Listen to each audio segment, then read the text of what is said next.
sit back, relax and enjoy the show. The fairy tale is complete. The Central Coast Mariners, champions of Australia.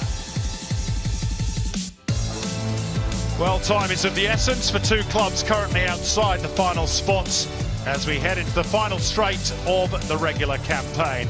Brisbane Roar, who led Perth last week with 17 minutes to go before conceding two late goals, are 4 points off the top six and have played a game more than most of their rivals. Western United need a near miracle after Tuesday night's late capitulation to Melbourne Victory. The 3 points for both becoming more important as each week goes by. At Suncorp Stadium still awaiting the glory days to return for Brisbane. It is almost 10 years since the Roar were last crowned the champions in front of 50,000 screaming Queenslanders. And the current side need to get a bit of a shift on if they are to avoid missing the finals for a third consecutive season. Their record here is mixed this season. 3 wins, 2 draws, 3 losses. But they must start the favourites tonight against the basement boys of Western United, even though they did post one of their 3 wins this season against the Roar back in December. It's another warm one in the Sunshine State, 30 degrees at kick-off time. And both sides looking to hit the 35-point mark, which is enough to get into the top 6 last season. Here's the team news. One change for the Roar. That is in midfield, where Florent Berenguer returns in place of Joe Coletti. Kai Truin continues in the centre of defence alongside Tom Aldred, with Scott Neville still absent. Jack Hingert makes his 250th appearance for the Roar. Keegan Jelicic, Tommy Waddingham and Nikola Miljusnic look to provide the goals.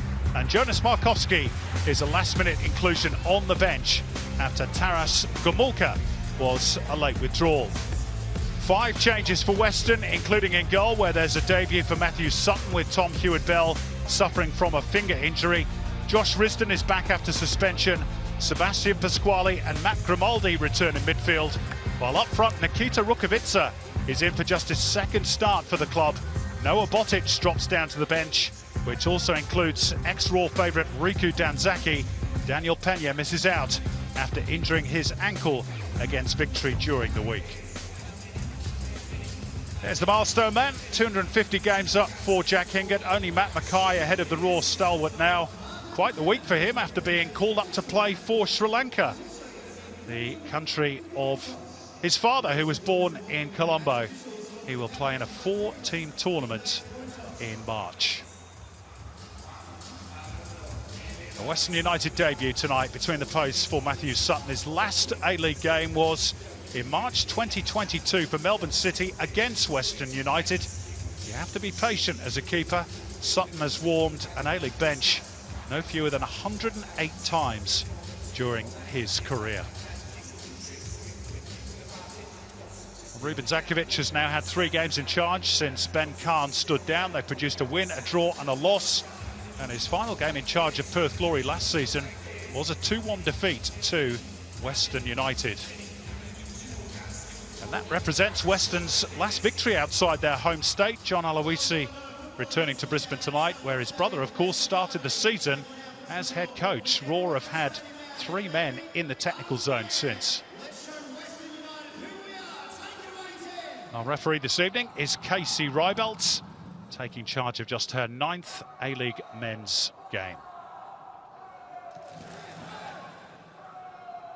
Jay O'Shea, no player has had more touches in the competition this season than the Irishman. 1,712 touches of the ball. But it is Tom Aldred, the captain, leading the chat in that pre-game huddle for Brisbane. They know just how important tonight is going to be. Michael Roos, who is starting as part of a front pair alongside the pacey Nikita Rukavica. So a bit of pace from him and a bit of power from Roos. Let's see if it's an effective combination.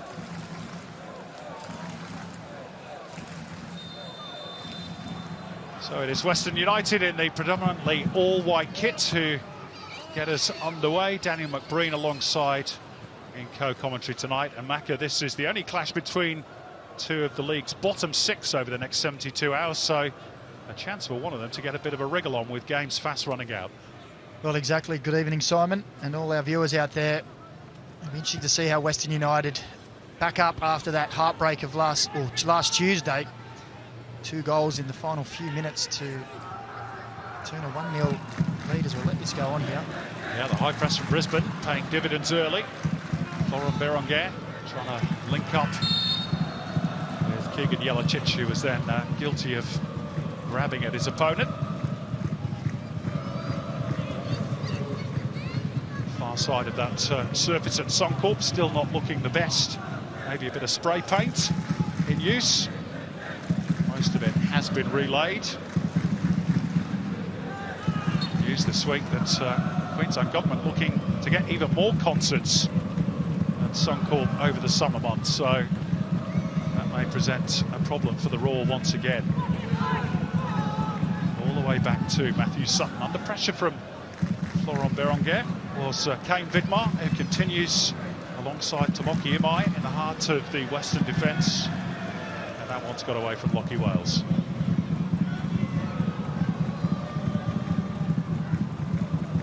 Well, plenty of changes in this Western United team. As expected, quick turnaround through matches. Maybe looking for a quick response. Chance for them here, potentially. Josh Risdon, not his natural side. He is operating on the left flank with youngster Koda Kador on the right. And perhaps that just showed a bit there that it's not his favoured foot, the left peg. Well, it did just open up a little bit, didn't it? Just ran away from him a little, wasn't able to wrap the hip and the foot around it. If that was on the other side, I dare say it would have fired across the 6-yard box.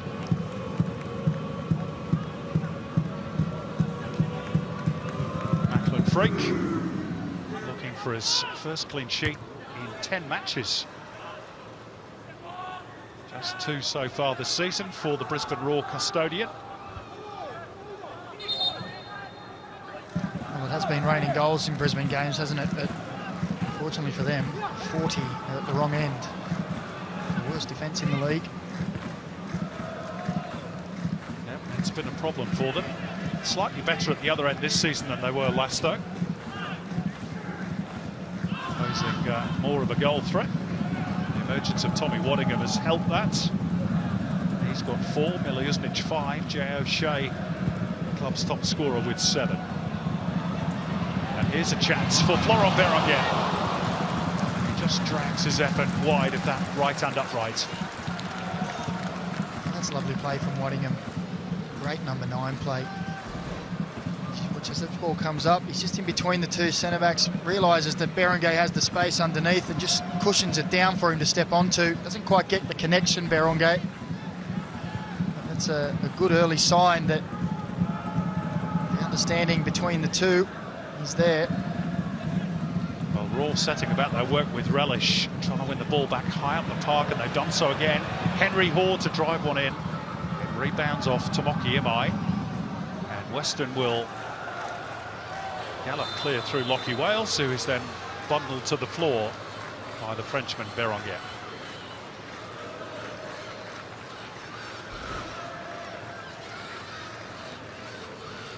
Yeah, just a knee to the back of the thigh of Lockie Wales, which might actually be to the side of that leg, which could be a sore one, bit of a corky. Yeah, he'll feel that one later tonight, just as he's trying to get to sleep when he rolls over. Speak as a man of experience there, Macca. A few.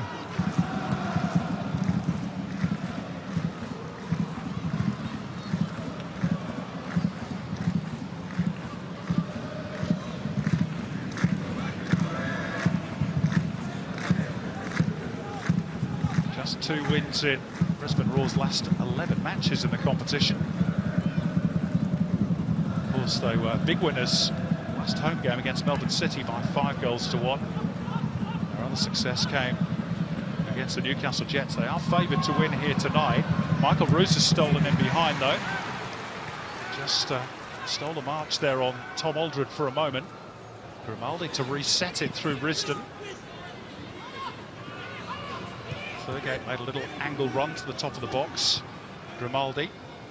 Now Risdon to cross with his more favoured right boot. And at the back post is a chance and a goal. Nikita Rukavica with the simplest of tap-ins from 5 or 6 metres. And Western United take the lead at Suncorp.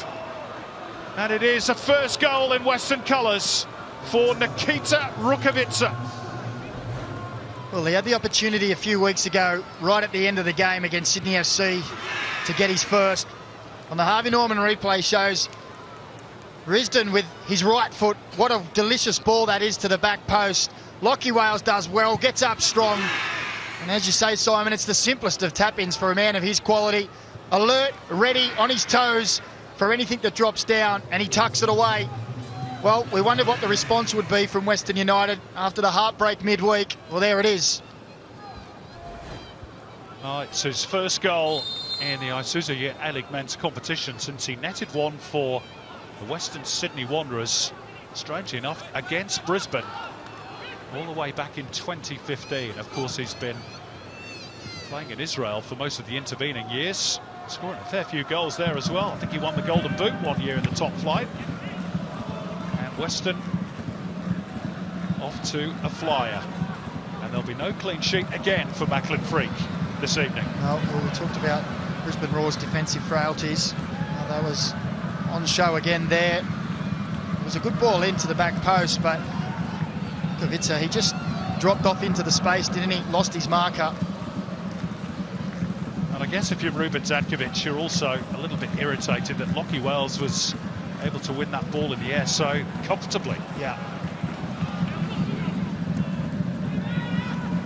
Ingot earns a throw for Brisbane. I think that picture tells its own story. Face said it all, didn't it?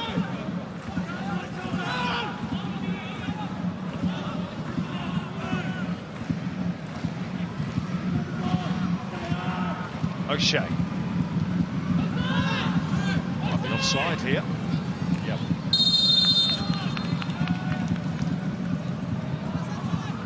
Easy decision for Ashley Beecham. Here's the referee's assistant on the near side. Well, Western took the lead, of course, against Victory during the week and looked set for back-to-back wins for the first time this season, but they weren't quite able to hold on, but they've got something to defend here again. Well, it's quite some time to hold on. Has come very early, you're right. You would think that... There's never a bad time to score a goal, though, is there? Well, there isn't, no. But you would think that Brisbane would be looking to play with a much higher tempo. We talked about Western United, 3 games in 8 days. It is quite hot and humid up in Brisbane. And you would think they're going to lift that tempo, both with and without the ball. Powerful header by Risdon, which has put Brisbane back under a bit of pressure, but it came strongly off the forehead of Michael Roos and behind for a goal kick.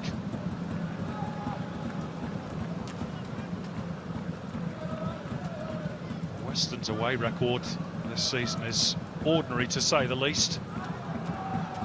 No win in the last 9 road trips, just the 1 point gained from a 3-3 draw against MacArthur. As John Aloisi said in the pre-game interview with Amy Chapman, who's sidelined for us tonight, they really should have got something from the short hop to Amy Park on Tuesday.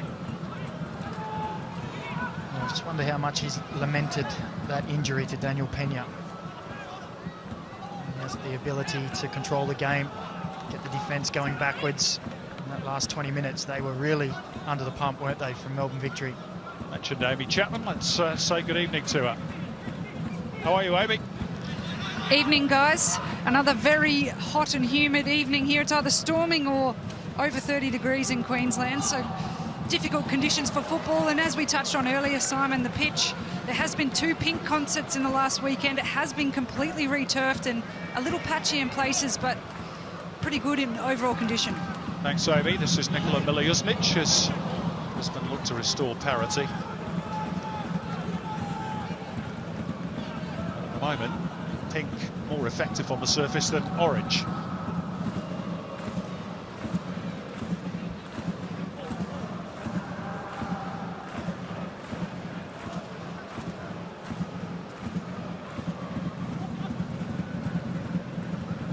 Henry Hoare.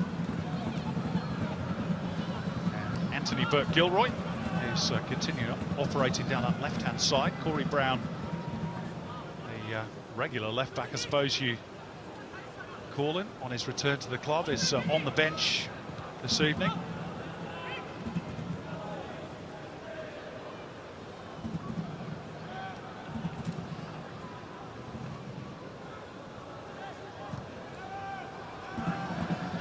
Over the top, looking for Miljuznic, but the bounce has just beaten the raw attacker. Goal kick. I just feel he had to stick the foot out there and just try to cushion it. You could see that the trajectory, the bounce was going to run away. I just think the goal kick wasn't taken inside the 6. Is that what we're saying? Another ball on the pitch. Yep. Second ball just on the pitch. Might have needed VAR to adjudicate how much of it was on the pitch. Oh, don't get me started. It doesn't take much. Now, Daniel, we haven't worked together for over a month. Welcome back. Thank you. Thurgate thought that ball was going out. Miljuznic was having none of it. Henry Hoare inside the penalty area.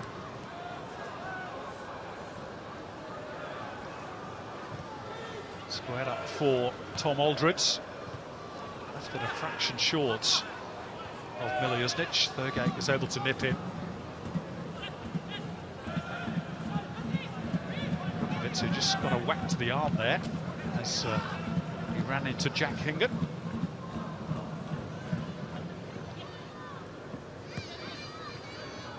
Lachlan Wales. Back to Tomoki Imai. Playing game number 101 for Western United this evening. First player from continental Asia to rack up triple figures in the Isuzu Ute A-League men's competition. And Western have pinched the ball again. Michael Roos on the move. He might have a go here. He got that horribly wrong, didn't he? That's putting it mildly. Just wondering if it took a little bobble just as he went to strike it. Well, we spoke in the pre-game too about Ruben Zatkovic, how he drives his team, and you can hear him. When Western United had that ball, he was driving them to press. He wants them to press high. It's Henry Hoare driving towards the edge of the box. Chance here for Waddingham. And Matthew Sutton bravely out to smother. Good goalkeeping. He did that well there, Sutton. It was a good move. Henry Hoare with the run, and Waddingham just darting running behind. It's a nice play from Hoare, and just there I thought Waddingham may have been able to get the strike away, and he just faltered a little bit, which made the angle a little bit better for Sutton. You could see he just thought about it. Maybe it was just rolling away a bit too quick for him. Grimaldi.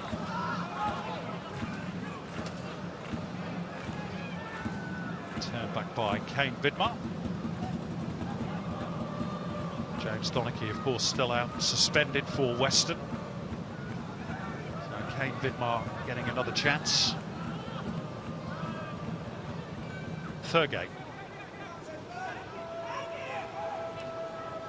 Well, he wanted Roos to make a run down the line, but a little bit of miscommunication between the two.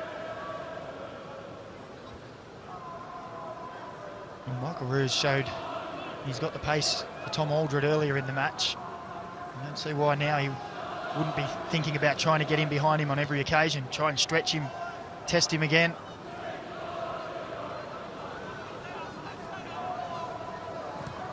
Kai Truin looking to drive the ball through the guts of the Western defence. Imai got it back to his goalkeeper.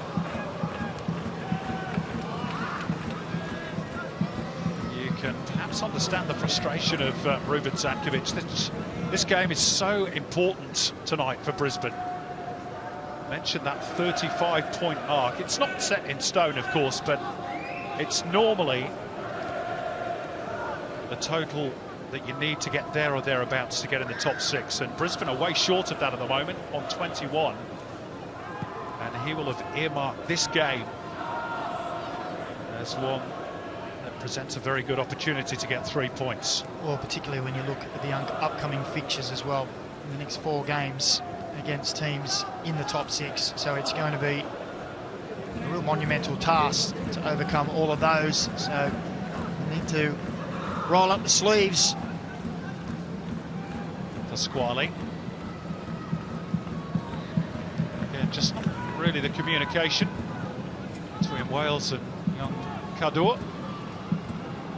Whereas Brisbane Roar's next 5 games, well, including tonight, victories, Sydney, Macarthur and Wellington. It's a tough run. Yeah, that is a very tough run.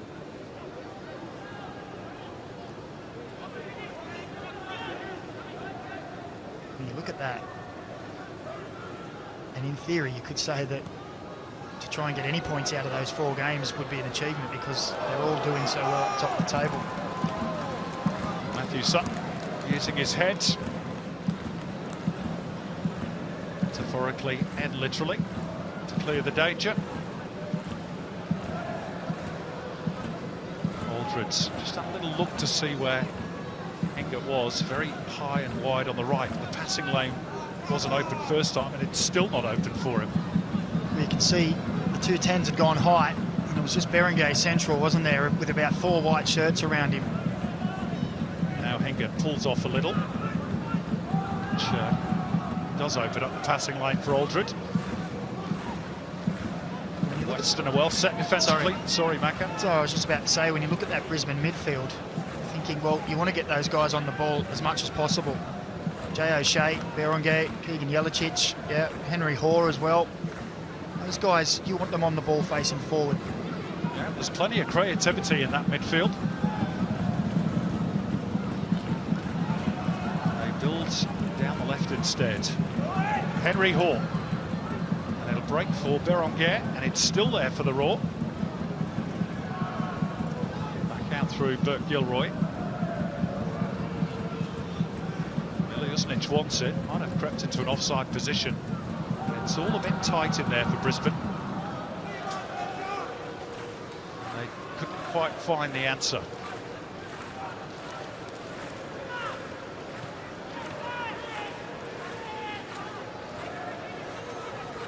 Grimaldi.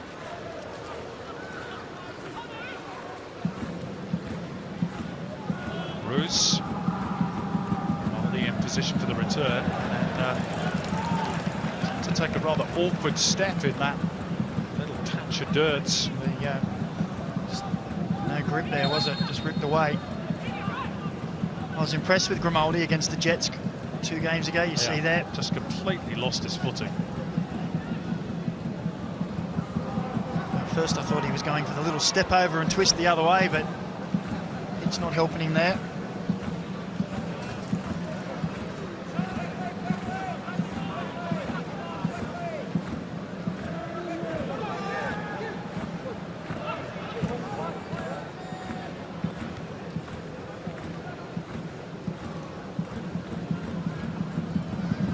About to get overuse as well with the start of the winter coats.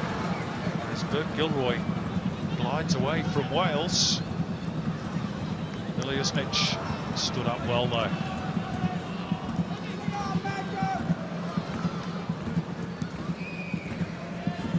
Fergay. Now the counter is on for Western United. It's Rukavica. He was just waiting for that run through midfield. And I think the option on the left, Grimaldi, was probably the better one. Yeah. Just off camera saw Grimaldi throw his arms up in frustration. Made a good run on the outside. Rukavica, he was just waiting, wasn't he? Just waiting for the run to come. He just overhit it as Ruse was trying to make that run on the near side.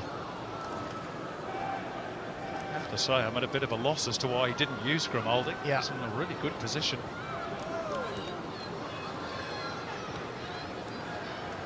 Off the head of Henry Hoare. I didn't get the cleanest contact, but did the job for Western.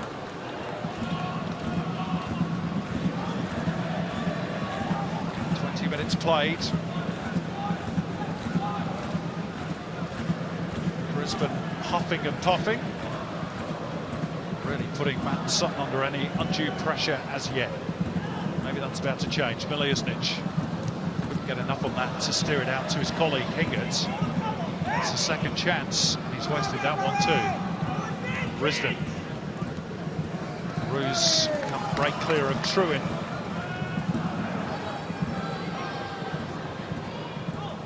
Catalogue of errors from both teams at the moment. Yeah, it's a bit scrappy, isn't it? Both teams guilty of turning the ball over after winning it back as Hingert and Risdon come together.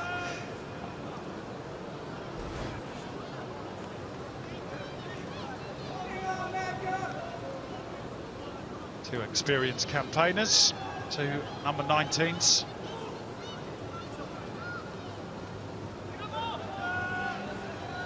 Jack Hingert going off to play for Sri Lanka at the age of 33. I think it's a great story. I think it's wonderful. The opportunity to go and represent the country of your father's birth.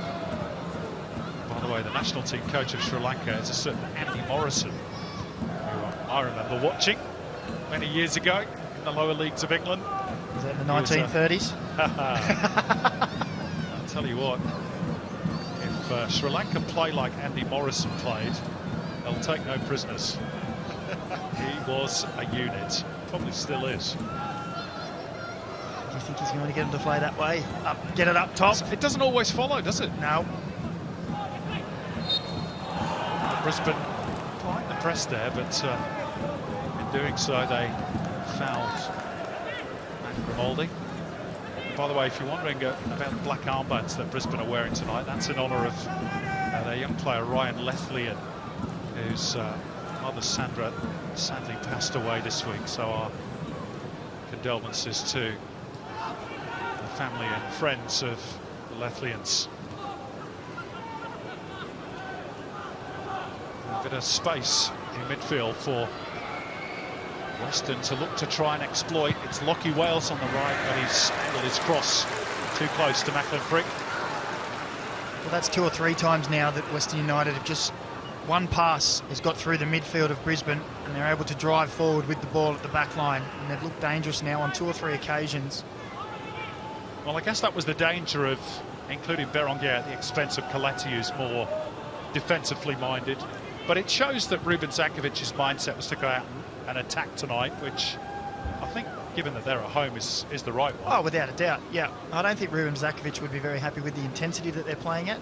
We spoke about, and we heard Amy Chapman say that it is very warm down there, but this is their home ground. I'll spit that out. And, you know, they should be used to these conditions. I'm sure Ruben Zankovic would have said, let's get out at them.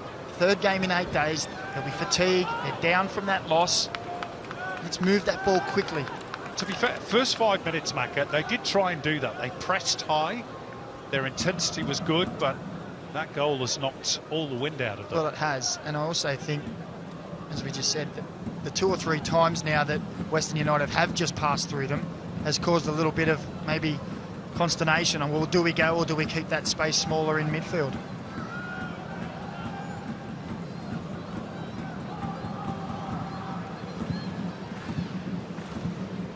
Been in the top 6 since round 9, Brisbane. Not quite at their lowest ebb this season. They have been in 9th spot, starting the weekend in 8th. So important for them tonight, as it is for Western, of course, but goodness me, it would take something of a miracle for John Aloise's team to make the top 6, you'd think. Have the goal that matters so far, courtesy of Nikita Rukovicia. This is Burke Gilroy. There he is, former Socceroo. Played for the national team since 2021, despite all those goals in Israel.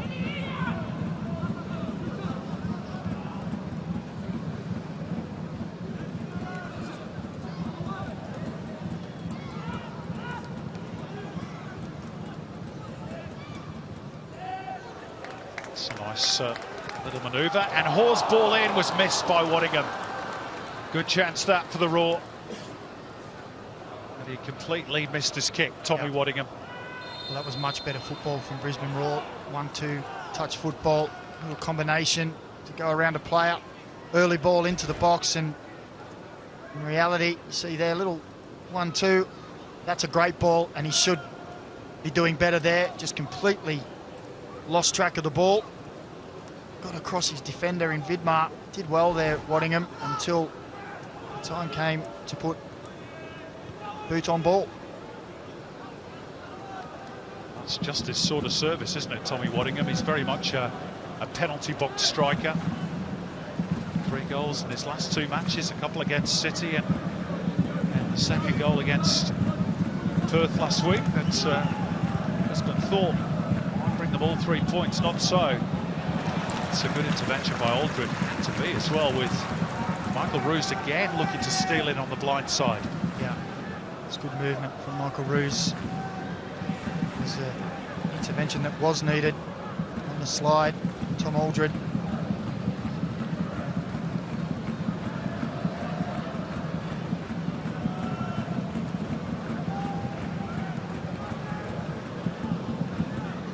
So Western United corner. Josh Risdon has taken his position in a very crowded 6-yard box. Lockie Wales's delivery and poured away by Freak. This is Kador who treads on the ball. Is mindful enough to be able to get back up and retain possession of the ball.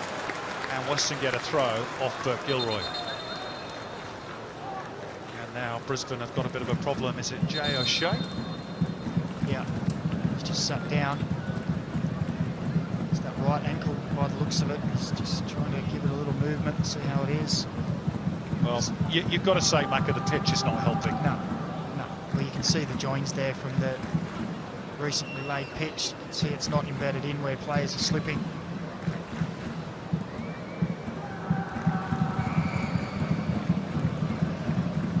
This is Brisbane's most influential player.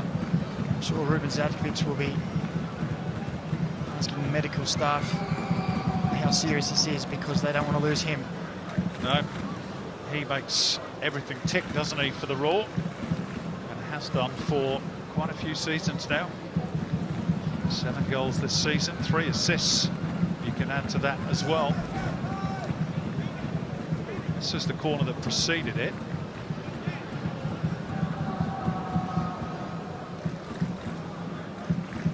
O'Shea's just sort of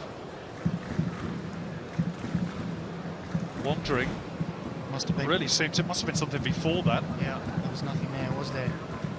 And his discussions with the physio don't seem too positive either. He hasn't done. The physio hasn't really looked at his ankle or done any treatment as such. It just seems to be a conversation of it's not right. Ruben Zadkovic seeking information. Joe Coletti is being readied. Doesn't look good for Jay O'Shea, but we'll see. The Raw down to 10 just momentarily. He's just testing that ankle on the far side of the pitch, Jay O'Shea. Pasquale, meantime, works it out towards Kador. With Kane Vidmar for Western United. Jay O'Shea's back with us, at least for now. Pasquale with the ball over the top. It was nicely flighted, and down goes Lockie Wales, and asks the question as to whether there was contact from Burke Gilroy. Gets a shake of the head from Casey Rybell. Well, on first glance, it looked to be a great covering challenge from Anthony Burke Gilroy. A brief moment, Lockie Wales looked to have escaped his attentions and got him behind, but he stuck the right boot out.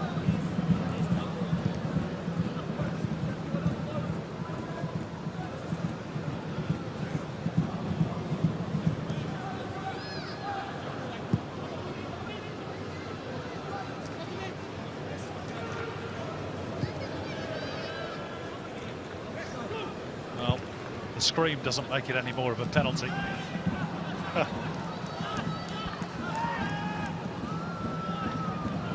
like a bowler, isn't it? And you think you might have an LBW. It's worth a shout. Yeah. Always ask the question. Grimaldi. A little bit overly aggressive from Jack Hingert, but I don't think Ruben Zakovic will mind that, because the Raw needs a little bit of fire in the belly here. Well, they do. They're very stagnant, aren't they? There seem to be much fire in the belly at all. I'm pretty sure if it stays this way, I mean the performance, it might be a bit of a rocket at half-time, just to try to wake them up a bit.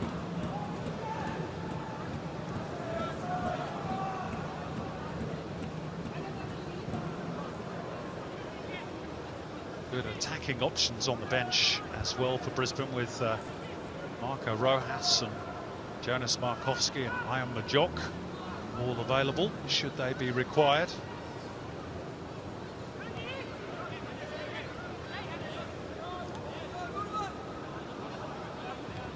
Josnic just saw Michael Roos arriving in the nick of time.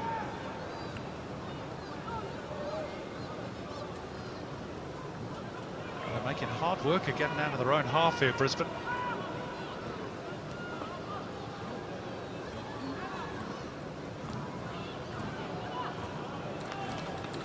Good organisation from Western United.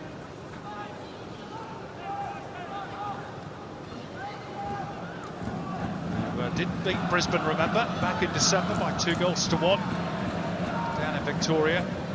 John Weasley got himself sent to the stands in that game.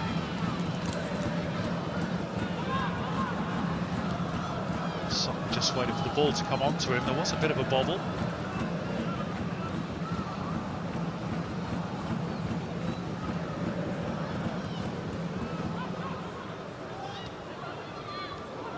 Given away by Jay O'Shea.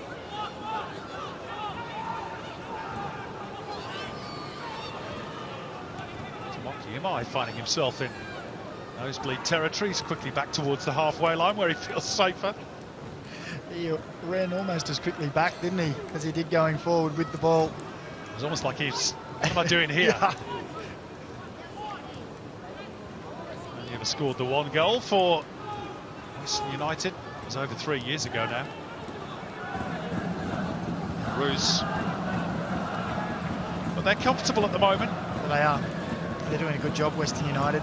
Very compact in defence. When they've pressed pretty well. And they've waited for those opportunities to go on the transition, on the counter-attack. Now, turnover, a rare turnover from Western, but they quickly pinch the ball back.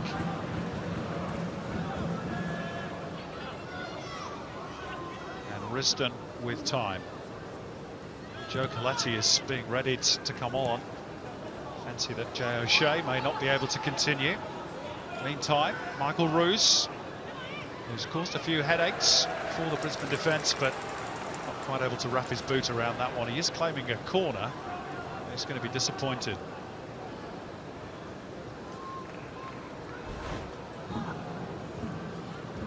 Let's see if he's got a case here. The answer would be no. Negative.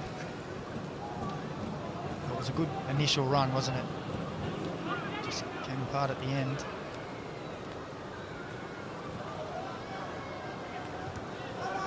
Information from Amy Chapman that Jay O'Shea is said to Ruben Zakovic he's okay to go on, so Joe Coletti has retaken his seat on the Raw bench. Florent Berenguer, the ball carrier here. This is where they need to be a little bit quicker. O'Shea, Miljuznic. Let it run. I'm not sure that was the right idea. Hingert bounces the ball off Risdon via the hands, and it's going to be a free kick. The two 19s come together again, almost in the same blade of grass as earlier. You see here, Hingert gets there first, and the left hand of Josh Risdon just slaps the ball down.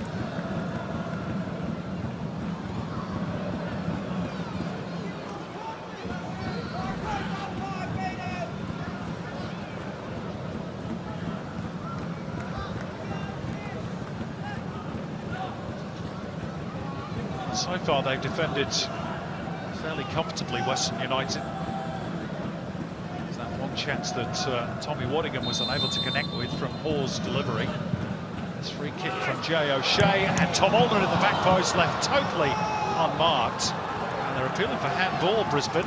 Play will go on, but Gilroy to return it to the penalty area, and it's an easy claim for Sutton. And Aldred wants to continue that conversation with the referee. Yeah, he's adamant, isn't he? He was free as a bird at the back post. As he fired the header back in, he went straight up. He wasn't the only one either. VAR, of course, check all these little incidents. Chris Griffiths-Jones, in charge of the VAR team tonight.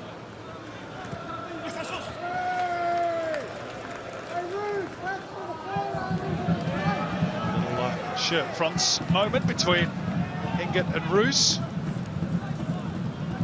don't think Hingett wanted anything to do with it. He just wanted the ball. He was just toe poked it into him. It's a better ball. O'Shea got stuck between the feet of Waddingham, and that's cleverly done by Angus Thurgate. Got his body in the way to prevent Jay O'Shea from getting there and drew that contact. That's clever from Angus Thurgate. Yeah, well, it's a clear foul, isn't it? Very aggressive from Jay O'Shea, but Thurgate had front position. A lot of protection on that bonsai when the elbows go flying. Let's have a look at this. Michael Roos. Well, it's against the body, isn't it? But it moves towards the ball. I don't know whether the elbow goes up. Let's have another look here. I think that was probably the best angle we're going to see that we just saw. The first angle, yeah. But there was movement of that elbow towards the ball. On we go. Lockie Wales. Straight at Truin.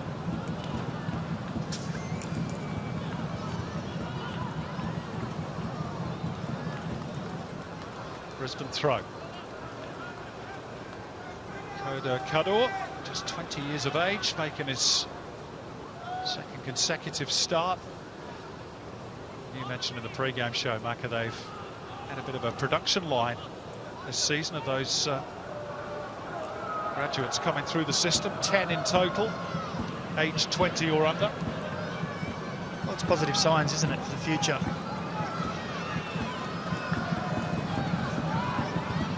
Verongen. Henry Hall. Little touch around the corner by Miliustic, and they almost got Waddingham in. Almost, but not quite. They have to settle for a corner. It was a good intervention from Kane Vidmar. Waddingham looked like he just snuck in. It's a nice little play, wasn't it? Little one-touch football. You see there on the stretch, Vidmar just gets a toe to it. That's the kind of football even Zakvic will want to see. Getting the ball quickly, sharp into play.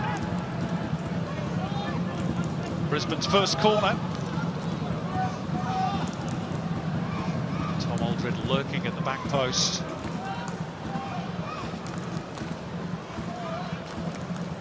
Ball's almost out of play. He's trying to find a decent patch of grass, I think, isn't he, Jay O'Shea? He's saying, come and have a look. Where can I put it? He is right, though, isn't it? It's on the line, that's him. Yeah, well, just, yeah.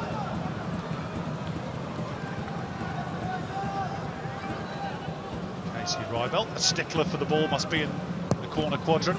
O'Shea delivers, and there's a push in there on Matt Sutton. Well, you can't say that that was a subtle one, can you? No, that had a big orange flag held up, didn't it? Keegan Jelicic completely impeding the goalkeeper. And I know you're not one, Macca, to always offer goalkeepers much protection, but that one was pretty blatant. I think I can agree with that one. Heading towards half-time, no doubt they'll work on Jay O'Shea a bit more during the interval. Hope that he's good to go again in the second half, because Brisbane need him. They've been flat in this opening stanza.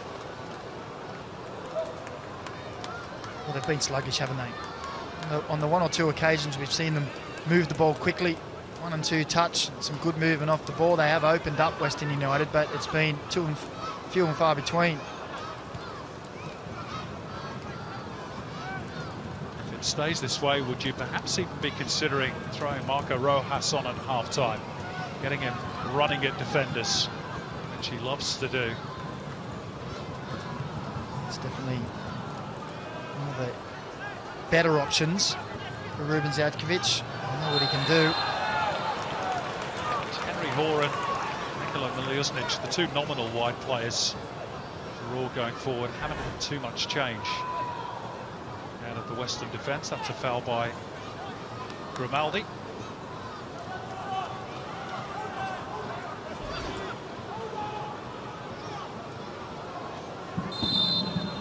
Another one of those young guns who've had a breakthrough season. Matt Grimaldi, still just 20. Jay O'Shea's free kick, and Aldred did reach it. And then subsequently, so too did Matthew Sutton.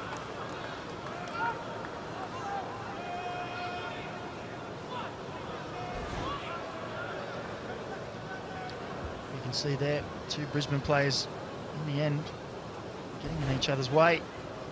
The only two challenging for the ball.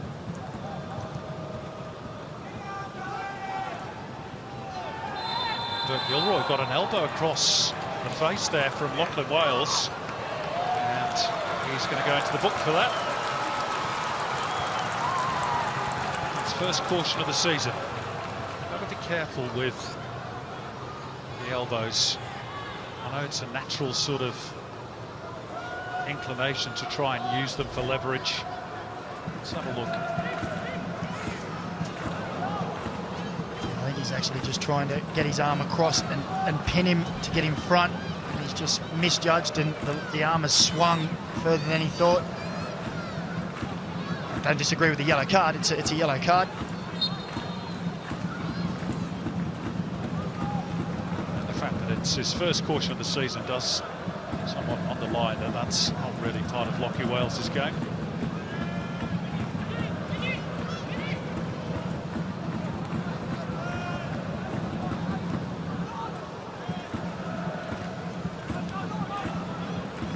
Aldred.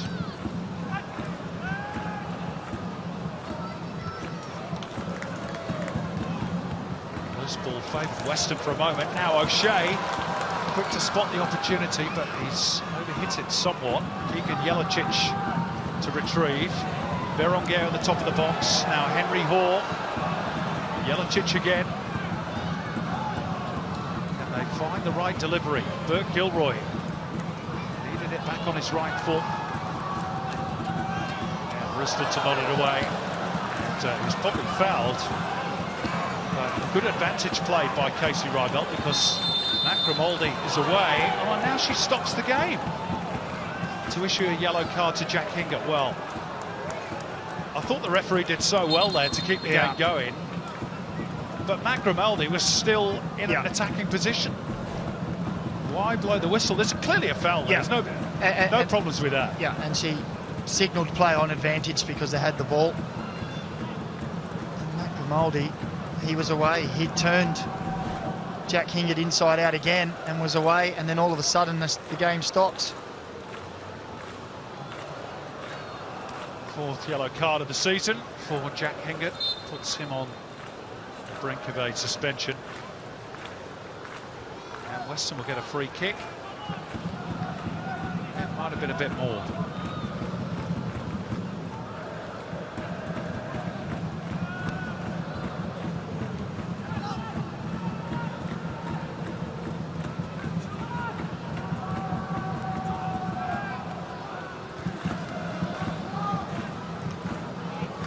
Thurgate's intervention. Hingett trying to see the ball out. And he got a heavy bump off Michael Roos, who is saying, look, that's shoulder to shoulder, ref. Casey Rybelt disagrees. Well, I tend to agree with her on this occasion. Straight through the back of Jack Hingett.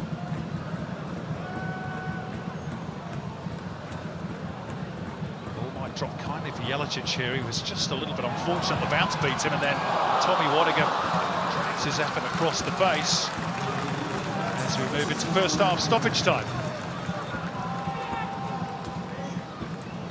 Well, I said the bounce might fall kindly, but it didn't. But Waddingham was first to react, gets his body in front, and just can't help think that if he just hooked that a little more, it was Mile Jusnic at the back post who may have just found himself with a tap in. Well, he's had 3 sort of half chances, hasn't he? That's been about as good as it's got so far for Brisbane Roar. Very, very important half-time team talk coming up for Ruben Zadkovic.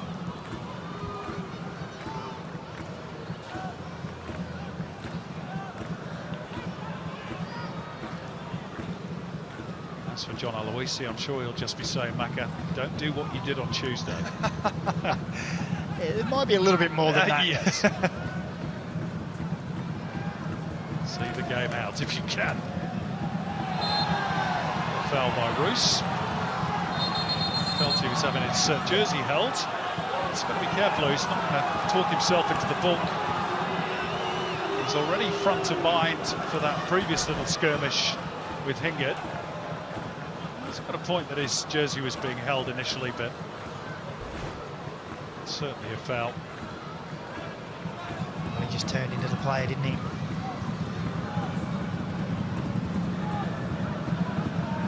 Maybe the last chance in the first half for Brisbane. Kadur sees the ball out for Western.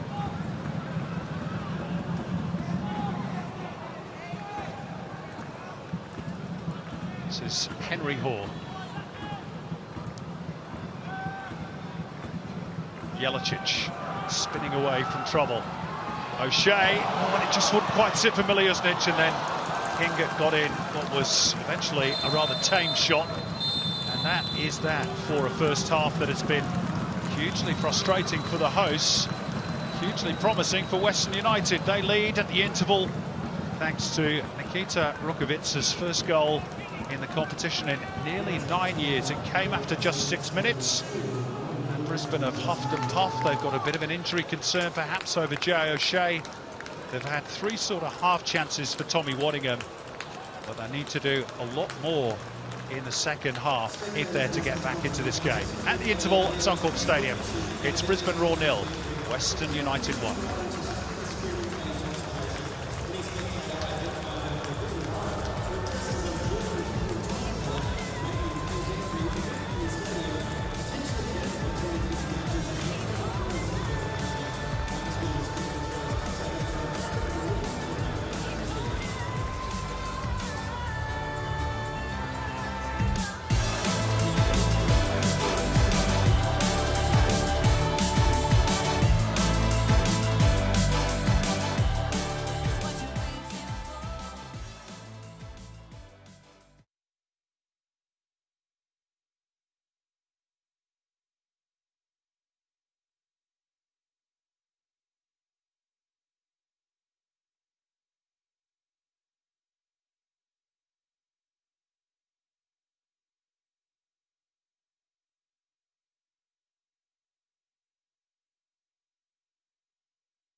Yeah, it has, and it's probably not going to slow down for poor Suncorp here. There's more concerts scheduled in as well, so it's just part and parcel of how Brisbane Roar are trying to play football at the moment, and of course these away teams. But as you quizzed me on Rukovica, I thought he started really, really well, lively. He obviously got himself in a great position for that goal and a tidy finish on his first start.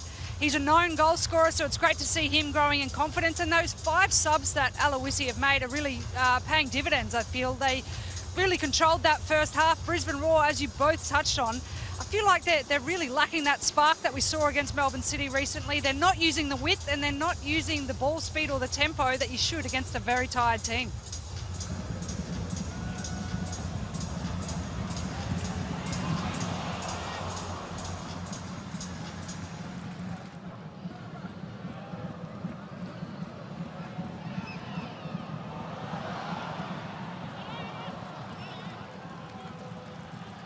Yeah, well, I think he will be extremely fired up. He wasn't happy with the tempo. You need better combinations. And when Jelacic is getting involved, Henry Hoare facing forward, they look good, but it's not happening anywhere near enough for Brisbane Roar to get back into this game right now.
Ford takes over, still going, what a run, brilliant individual goal.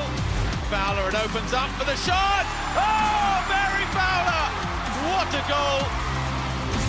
They're queuing up in the middle, Carpenter, who sets the bar so high for the Matildas.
All set to go for the second half at Suncorp. Double change for Brisbane Roar. Joe Coletti is on for the injury-stricken Jay O'Shea. And Marco Rojas, we talked about the possibility of Ruben Zakovic bringing him on at the interval.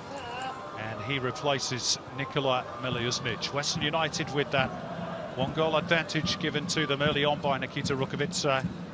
They are as you were at the start. It's only the third time this season, Danny McBreen, that Western have led at half-time. Previous two have come in the last month. Once against Melbourne City, they let that lead slip and lost 2-1. They held on against Newcastle and went on to win by 2-0, but it's not exactly been a regular experience for them this season. Well, it hasn't. It'll test their resolve in this as this game goes on. Now, I'm sure Ruben Zakovic, we spoke about, either it'd be changes or it'd be you've got the 5-10 minute warning to go and lift up your game. Well, he's gone direct with the changes, and he'll want to move this Western United team around and try and use that fatigue factor, and that won't help. Move them around, and it might not pay dividends in the next 5 to 10 minutes, but as that game wears on and tiredness creeps in and they move that ball quickly, they may see dividends towards the end of the game. Yeah, urgency, very much the name of the game. Turned back by Henry Hall for Macklin Freak.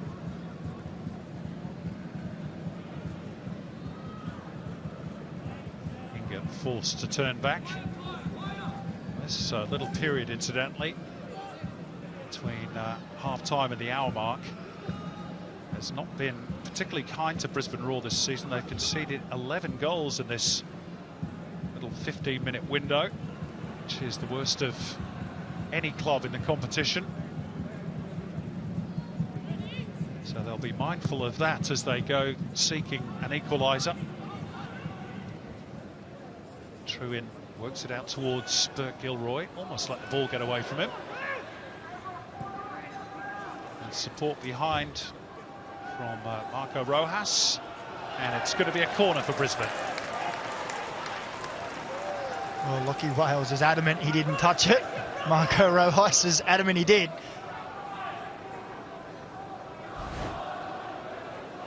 There's another look.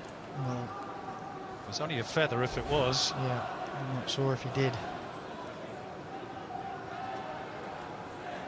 Berenguer with the corner. And attacking it is Tom Aldred.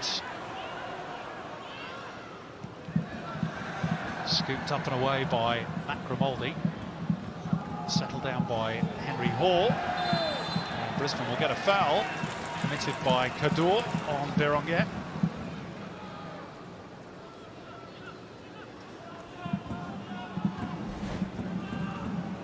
Well, young player, his second start in a row. They haven't really tested him, have they? Marco Rojas will do. Matt Sutton on red alert for the free kick, which is delivered by Berenguer, but it's too flat. Worked back wide by Burke Gilroy.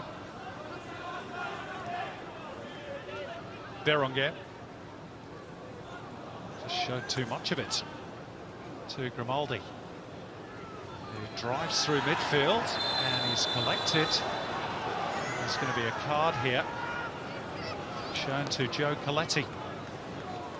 Only been on the field a matter of 2 or 3 minutes. Well, it's been a sloppy start to the second half from Brisbane Roar, hasn't it? Passed the ball over the sideline, they've given the ball away. You see there, Coletti just clipping the heels.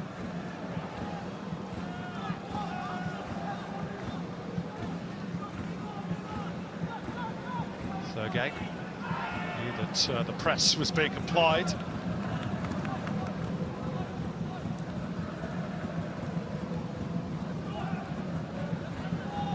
It is only the second time this fixture has actually been played at Suncorp Stadium. Western United did win the only previous meeting at this venue back in 1920 by 2-0. That's 2019-20, not 1920. Bessart Berisha, of course, former Raw favourite, was one of the goal scorers that day. Connor Payne with the other.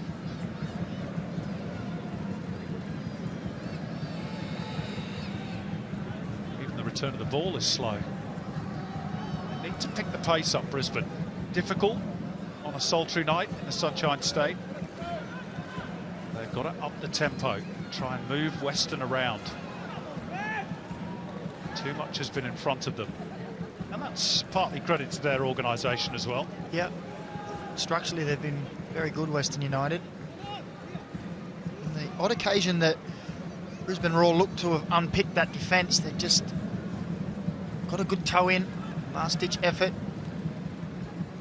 Truitt going central for Waddingham, and he makes it stick. This looks a bit more promising for Brisbane. Hoare, the back heel by Burke Gilroy, and then Berenguer dallied too long.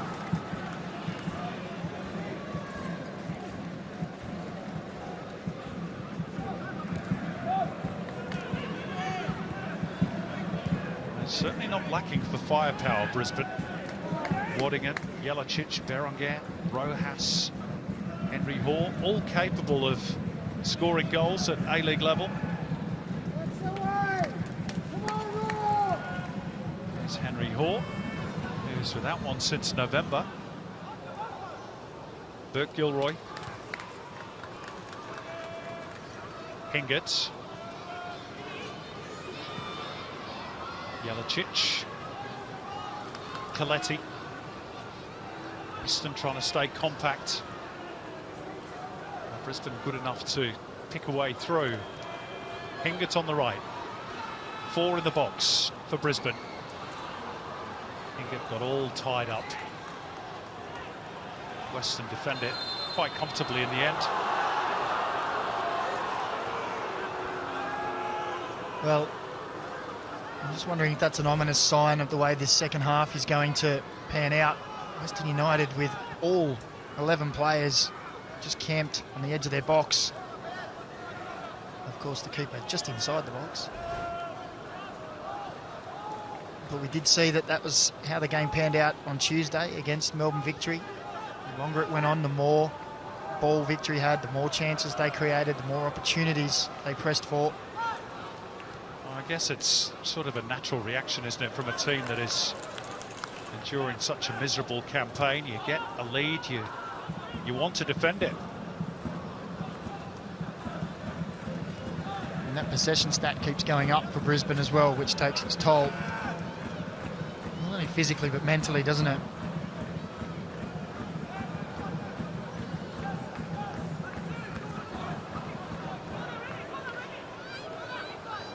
Truitt. Aldridge. And Hingert. To back off Jelicic. Coletti involved in that little triangular movement as well.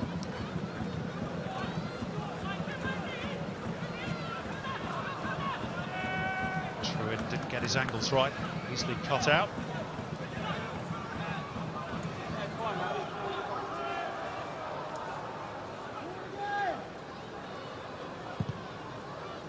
Hoare goes the more direct route, which is maybe not a bad idea to try and mix things up a bit. Wasn't the right execution for Tommy Waddingham. The pitch does seem to be skidding on a bit as well, doesn't it? Which means it's going to skid away from any runners towards the goalkeeper's arms. Tidy work by Thurgate. Sutton to angle it out towards Kador. That's a good touch from Grimaldi.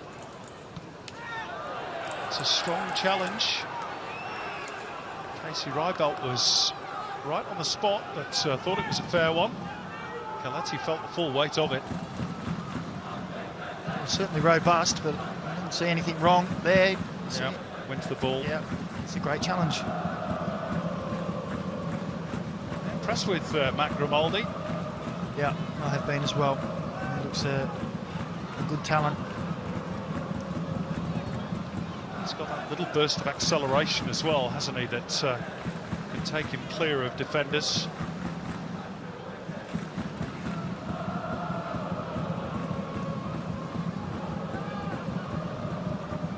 It's a good challenge by Risdon, stopping Jelicic in his tracks.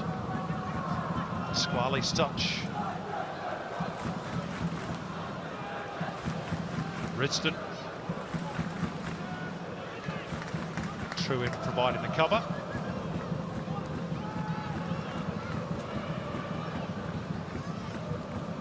Start of another big weekend in the A-League men's competition. Triple header tomorrow. Sydney, Melbourne City, Adelaide against the Wanderers, and Perth against the current leaders Wellington in the distance derby. And then Newcastle Macarthur in victory against the Mariners to round things off on Sunday. And of course we've got Matildas in action as well against Uzbekistan as they bid for a place in the Paris Olympics. Huge weekend of football ahead on Network 10 and Paramount Plus. Well, I thought that was half a dozen to one. They were both holding each other. Anthony Burke-Gilroy with the turn, and just thought he left it a little bit too open.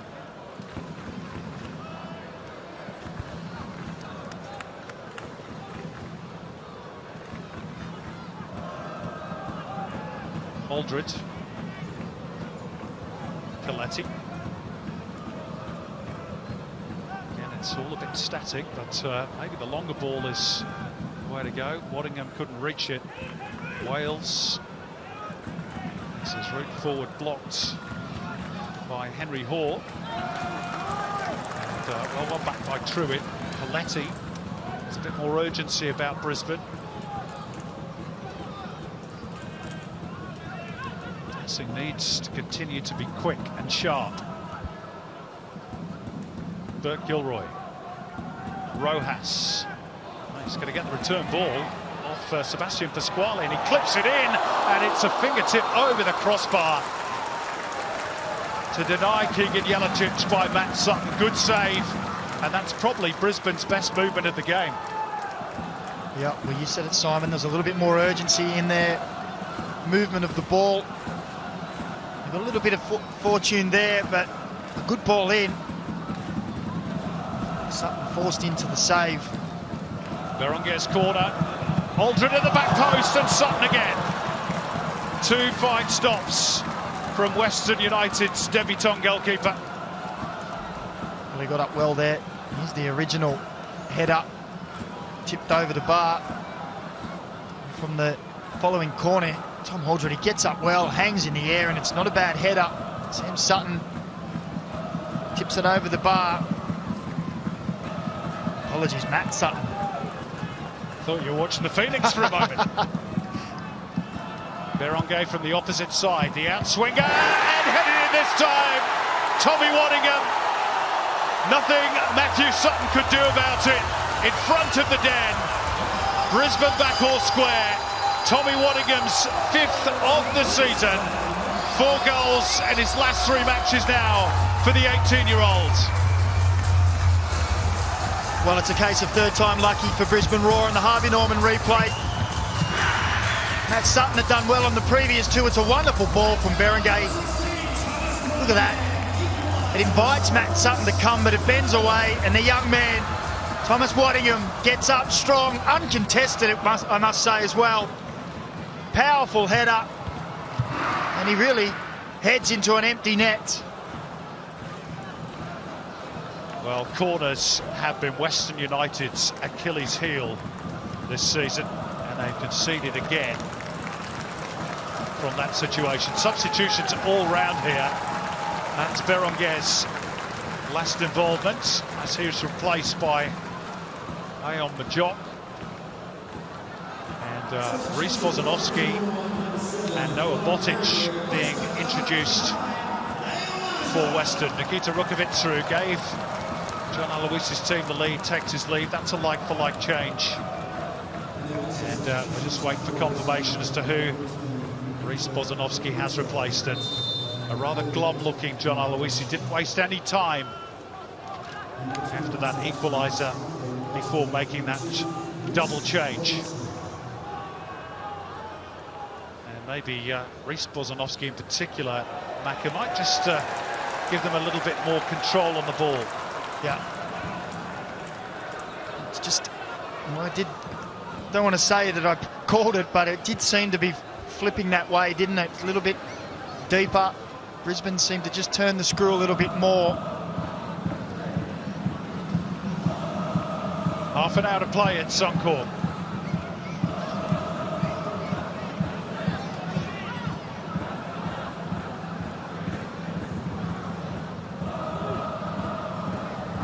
Confirmation of all those changes that were made in a flurry. The chase is on here, but some will claim it.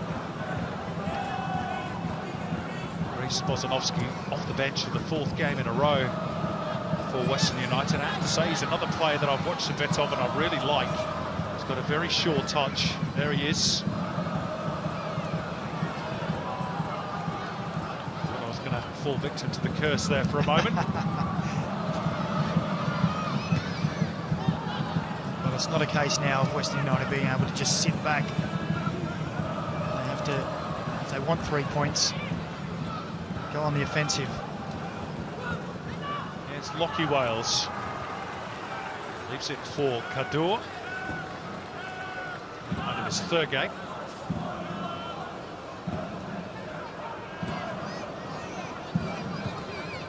Vin Marta angle it out towards Brisbane. Grimaldi. A little bit more ambition being shown now by Western. Bozanovsky. Nice one in with pace, but true in behind it. Oh, Brisbane, did he just get fended off there by Henry Hort? He certainly thought so. He's making his feelings quite plain to the referee.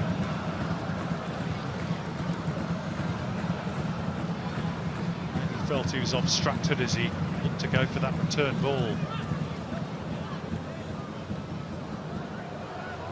Freak has to be careful. Imai got a foot in. Bozanovsky. Wales.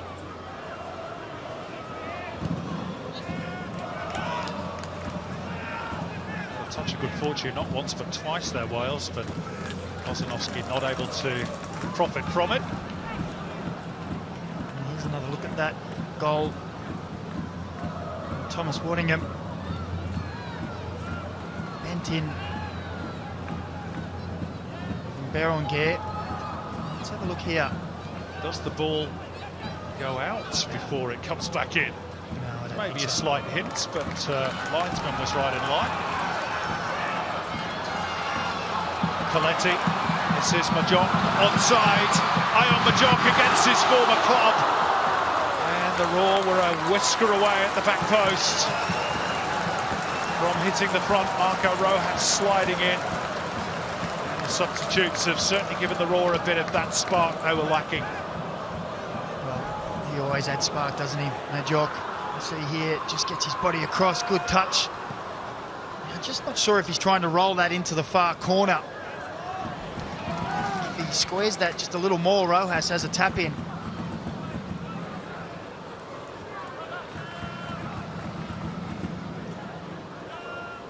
Game's got a lot more life about it now. Look at those possession stats in the second half. Western, as you suggested, Macca, were almost sort of parking the bus, but they can't do that now. Kadur. Well, since they've made their substitutions, I was trying to think before that in this half how much possession they'd had in Brisbane's opposition half, because they seemed to be just bunkered in, weren't they? And all of a sudden they've flipped the switch and said, well, let's get back in this game. Bozanovsky. Found the gap for Bottage, but a miscue from the striker. And Freak able to clear his lines. Reset through Brisbane. Thurgate. Good touch by Wales. Mike Truin's gone down. He got trodden on there. Inadvertently.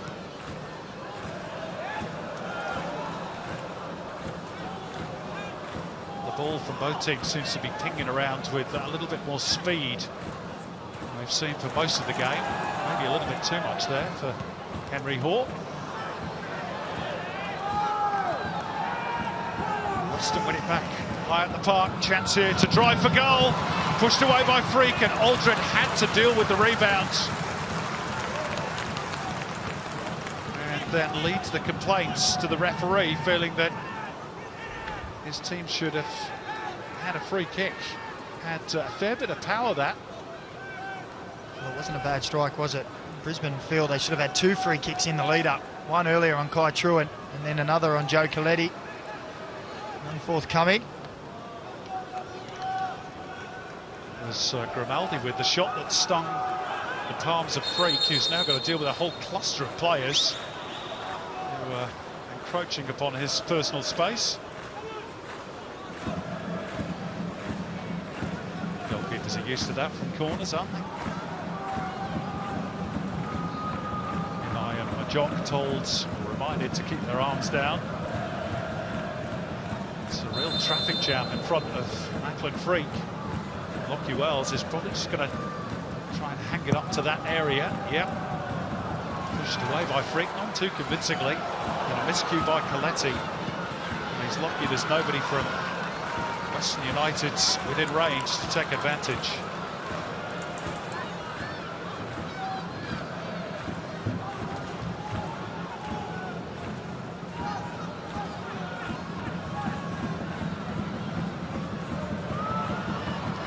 Jock, Jelicic, Jock in position on the right, just waited too long.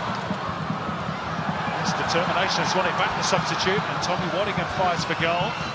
Still there for Raw if they want it. Keegan Jelicic trying to pick his way through. And there are big appeals for a foul by Vidmar, mainly from the crowd. The step-overs from Majock, he hits the byline and gets a corner off Thurgate. He's been lively off the bench. He has been lively. It's just too many white shirts in the end, wasn't there? It's a clean challenge from Vidmar. Jock's trickery has given Brisbane a set-piece opportunity, and a reminder that Western have not defended corners particularly well this season.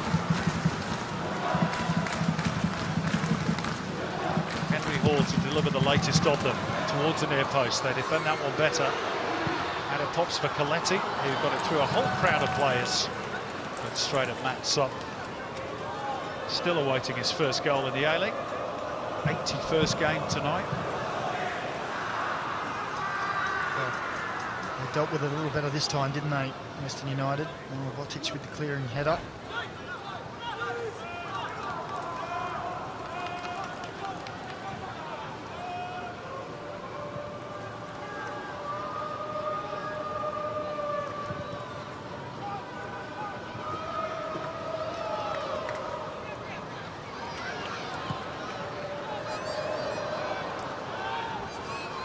Bozanovsky.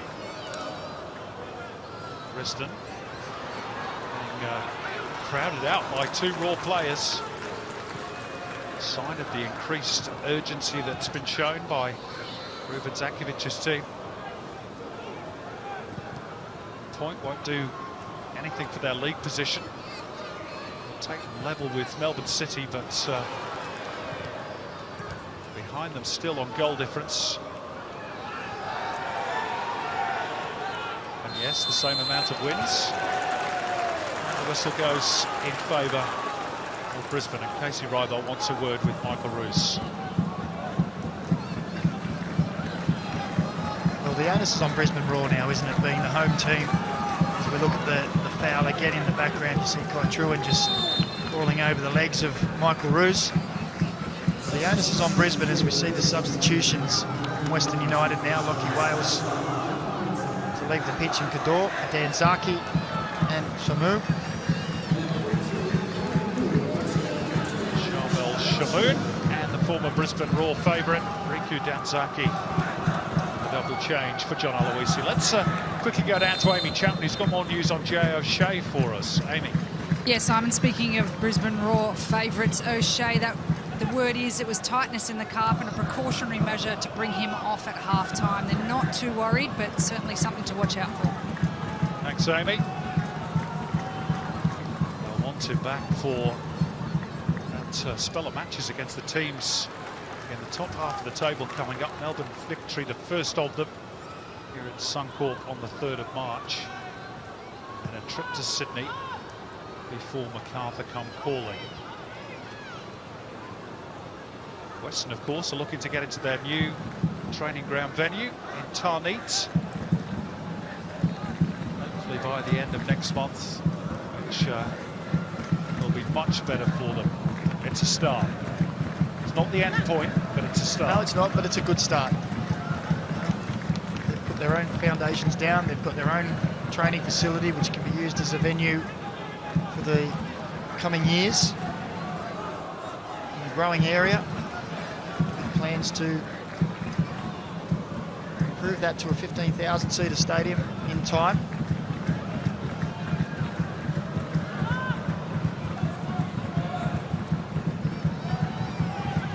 Here we're into the last 20 minutes.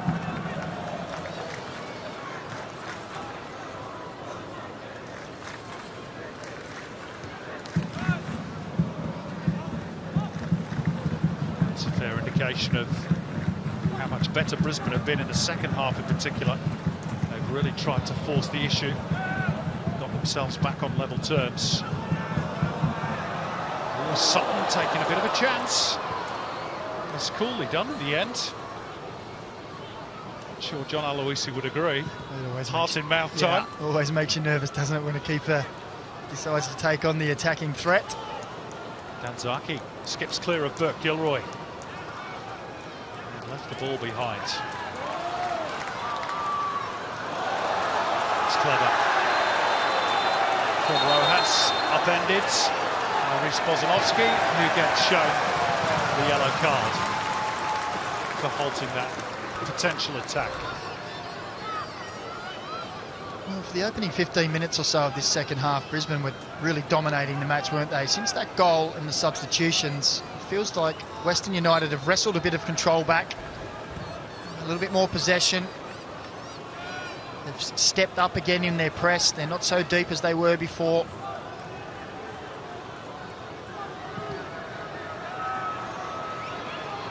Hopeful ball looking for Majok, easily claimed by Sutton.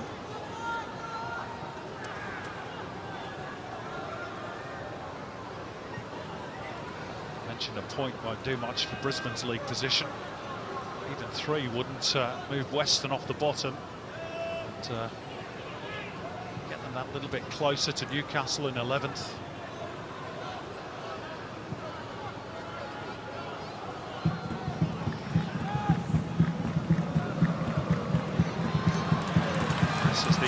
Live ladder, which confirms that Brisbane would stay where they are, and crucially, of course, they'd have played 2 games more than the clubs around them.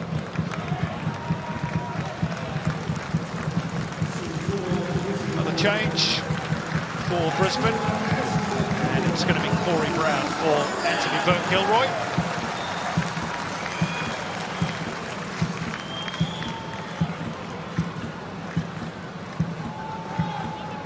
Survivors of the last Brisbane Roar team to win the title, Corey Brown, back in 2014 under Mike Mouldy. Only he and Matt Acton left, and Matt Acton's been away for a few intervening years, of course. Here's Rojas. We've seen him hit them from that sort of range before, but he wanted a touch. Western is safely out. Kador. Roos. Kador in position for the return. Danzaki, and Roos will get to that and hit the byline. There's 2 or 3 waiting in the middle. It's just too deep across for Botic. Still there for them. Here's Thurgate. Not really the right option from Angus Thurgate, but he did take a little nick on the way through, so it's going to be a Western United corner.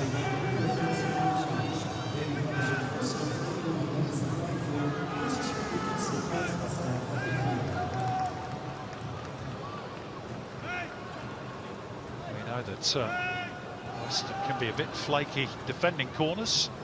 Let's see how they go attacking them. Again, there's a crowd around Ackland Freak.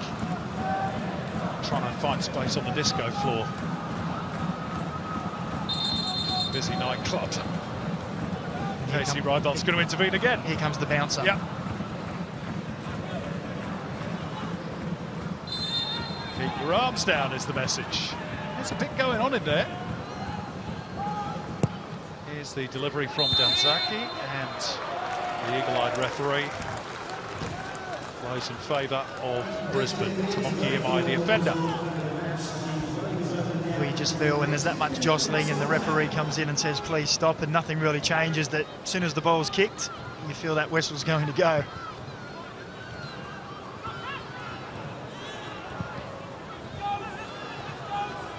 True in. Sent it long, but Imai is there. And gets the better of Waddingham. Bruce trying to help it on towards Botic. They'll get another go, and there's two little spaces appearing between the Brisbane midfield and the defence. Here's Danzaki. He was sliding in late on Corey Brown in an attempt to win the ball back. Had a good first spell with Brisbane Roar, Riku Danzaki. Was top scorer for them in his first season, and then went overseas. Came back to Brisbane, second spell not quite so good. Went to Motherwell, couldn't really establish himself there. Now back in the A-League with Western United. Still awaiting his first goal for his new club.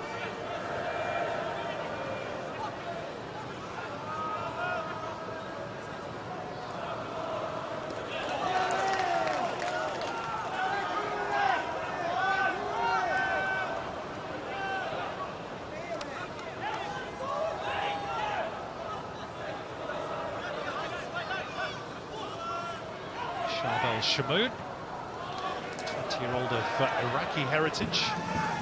She represented Iraq at the AFC Under-23 Asian Cup last year. Reached the final as well. Under coaching of a very famous name from that golden era of Iraqi football, Imad Mohammed. Remember him well from the Asian Cup. Now, Western United are away. Big chance for them to retake the lead. Oh, Macklin free. That is a freakish save to deny Matt Grimaldi. Pure reaction stuff. Wow, that's a good stop. Well, the defence kept just dropping and dropping, and Grimaldi said, well, I'm going to take a shot. The deflection off Tom Aldred sent Macklin Freak the other way. The arm goes up, and what a save that is.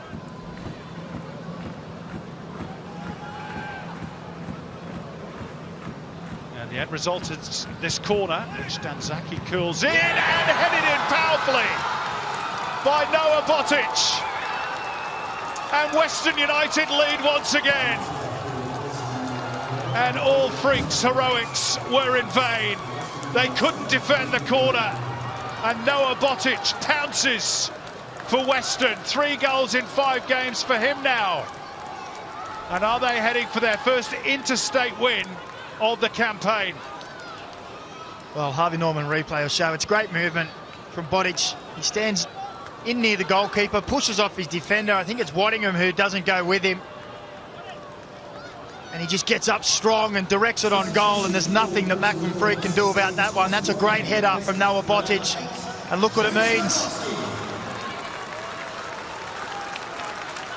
Well, as you're watching that replay, Ruben Zakovic has gone again to his bench. There's his vital statistics this season. Jonas Markowski has been sent on in place of Tommy Waddingham. And it's a rescue mission.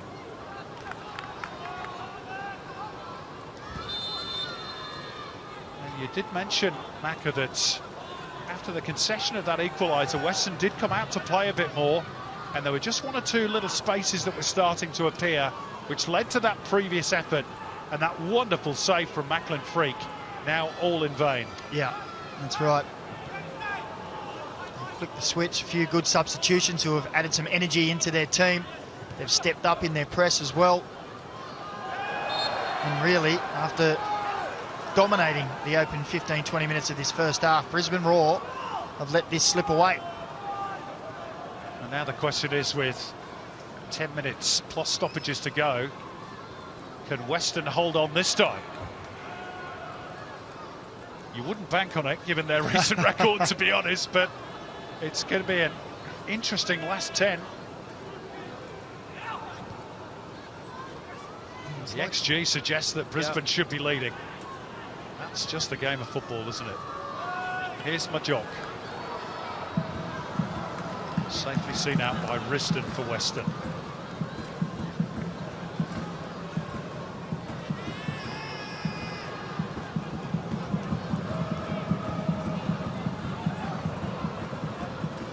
Look at Western United now.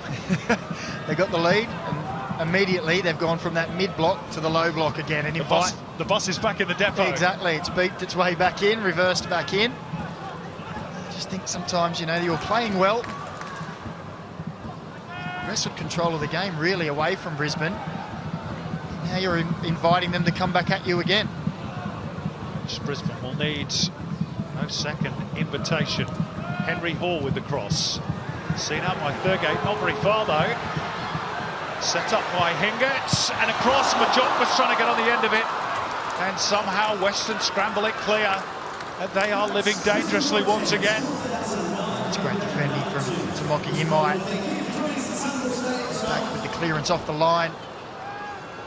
It's good work from Brisbane to open it up. Jelajic squares that ball, and there's Imai. Majok flung out that left foot and just couldn't get there.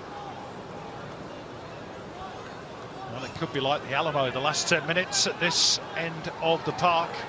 Here's Corey Brown, it's a tempting cross. Jelajic got the final touch, although he protests he didn't.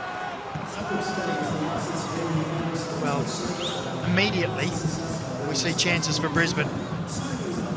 It's such a psychological game, isn't it?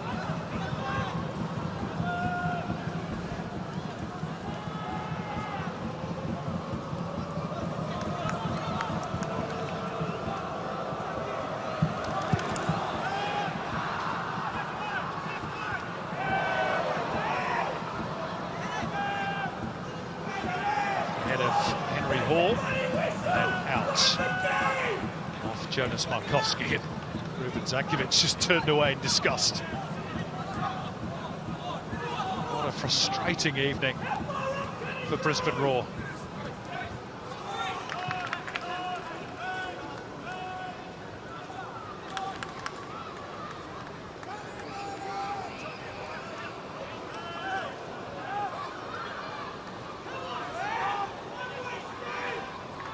Western taking as much time as they can before delivering the throw through Shamoon.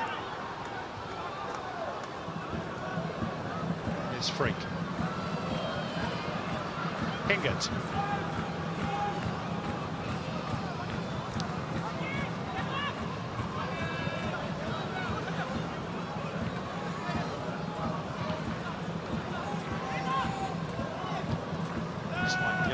Luke Vickery might be introduced presently for Western United.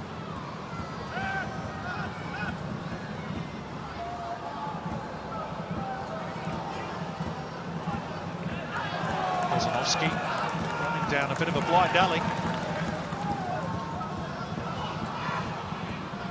Again inviting more pressure. Rojas couldn't slip it through for Brown. And it's a goal kick. Here's that change for Western coming up. There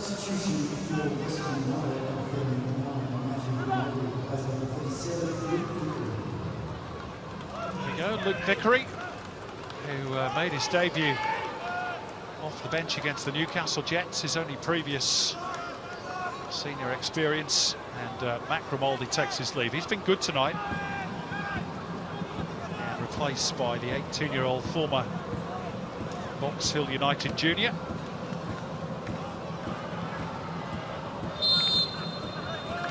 He's got a bright future, Matt Grimaldi. Yeah, he does. Another good game from him tonight. We've seen plenty of youngsters get their opportunity this year.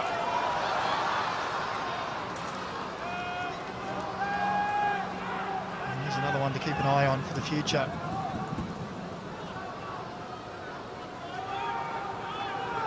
Five minutes to run.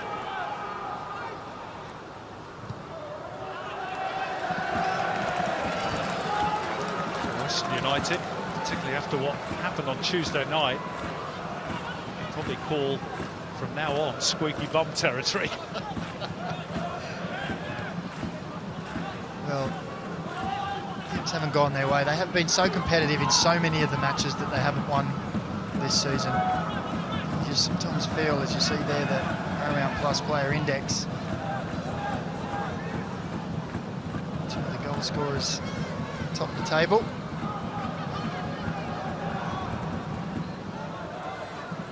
You just feel that with all the hard luck they've had, all the things that have gone against them, that something's going to go their way eventually. Tonight is the night.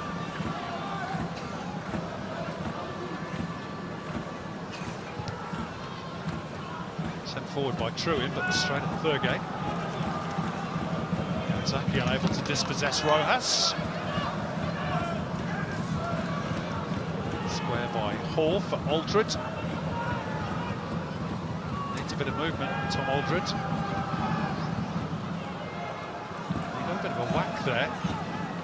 Brisbane Roar captain, so Joe Coletti will just put the ball out so he can get some attention.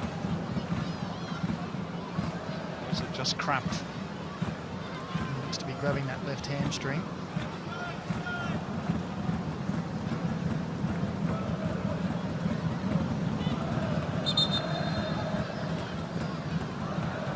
All substitutes available for Brisbane Roar. Michael Bruce very kindly offering a helping hand to his opponent. Closing in on 100 games for Brisbane, Tom Aldred.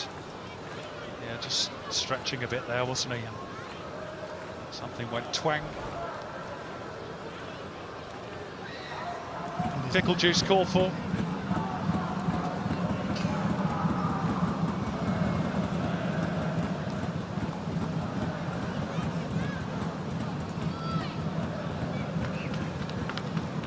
Rybelt will be adding all this time on, of course. Well, if it's just a cramp, can he not walk to the sideline and do the pickle juice and the drink on the sideline and just get on with it?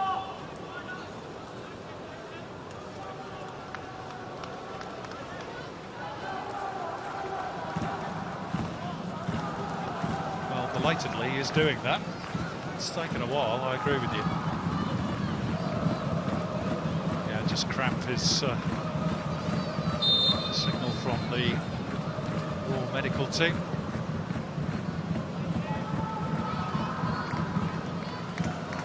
It's just given Western United that little bit of a breather, that break,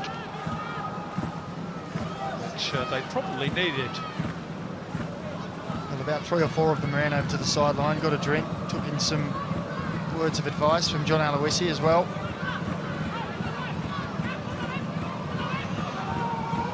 They're only a few minutes away from applying the defibrillator to their season, giving it a bit of life.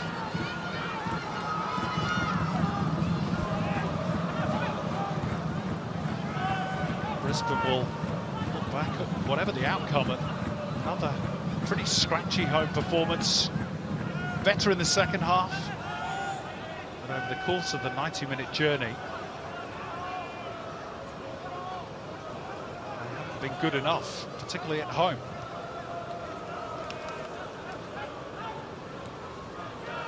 Danzaki.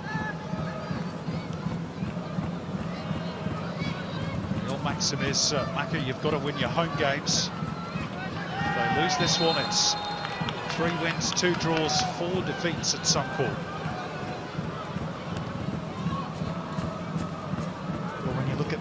And I know we mentioned it earlier, the next 4 games. It is a tough road ahead. Fairness, been a very disrupted season as well, of course, hasn't it, in terms of coach's chair. It's been a revolving door, really, for one reason or another.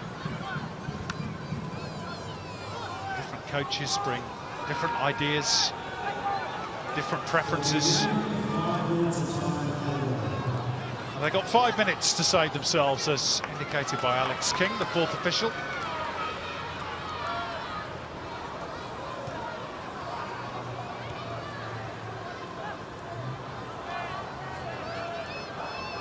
Everybody behind the ball for Western.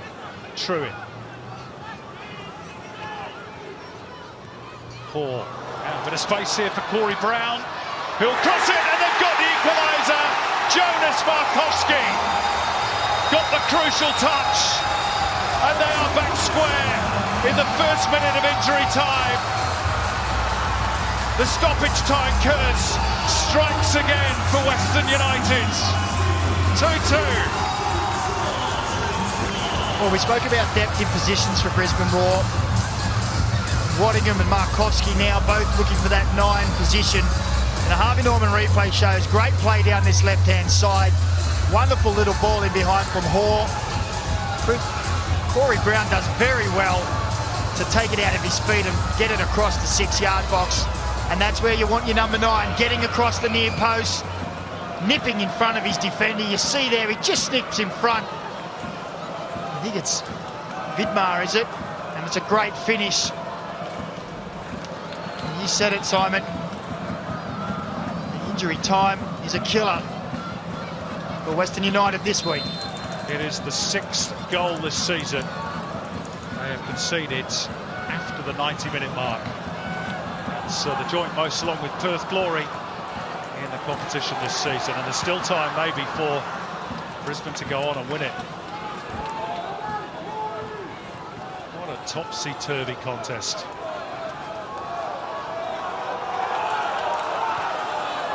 Well, you can hear the Brisbane Roar faithful wanting Brisbane to really turn the screw and go for it, and they've just slowed it right down again. Yeah, they need all 3 points, Brisbane. Well, weren't they watching that Melbourne victory on Tuesday?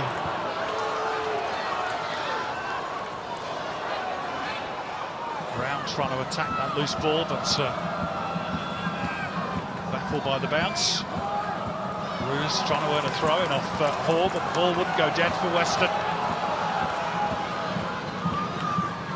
The nerves have set in once again for John Aloisi's side. 3 stoppage time goals conceded inside a week. 4 would be cruel. Well, that's what Brisbane wants. It's an intelligent ball by Corey Brown. Here's Henry Hoare, who certainly played his part in the equaliser. Brown hands it up, and it won't quite run for Ayon Majok. Brisbane were very close, and they'll come again. Majok hits the byline. Did he take the ball out? He did. Goal kick, frustration for Brisbane. But they were very close, and Corey Brown with a teasing delivery, which neither Markowski nor Majok could reach. It was a wonderful ball, wasn't it? Already created one. He just guided it into the 6-yard area. Markowski went high, just wouldn't drop for Majok. And Sutton breathed a sigh of relief.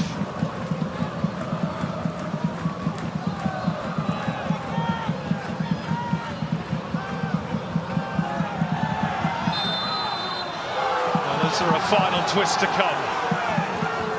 Western have got a free kick. We're almost into the final minutes of the 5 additional. Western can surely afford to throw a few forward for this late set piece. Tomoki Imai is saying that Brisbane needs to retreat the required 10 metres. Jonas Markowski from the free kick. Launched by Imai. Aldred took a ride on the back of Michael Roos. That's a good touch by Majok. And he'll race after the return ball from Keegan Jelicic. Jelicic might get the benefit of that deflection, and it's out for a corner. And it's going to be all on this, most likely, for Brisbane. One chance, perhaps, to win it.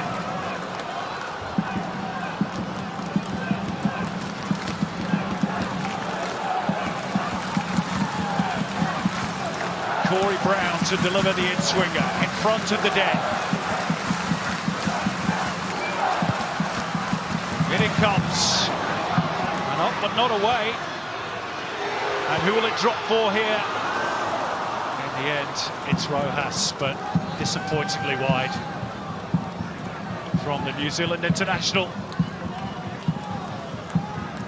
And maybe Western United will get something for their efforts on the road this week, which, to be fair, over the course of the two games, they probably deserved. Yeah, without a doubt. So I keep saying with Western United, they've performed admirably in every game.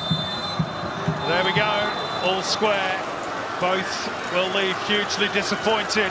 It's a point that's not much use to either club, but Jonas Markowski at least ensured for Brisbane that they didn't lose tonight.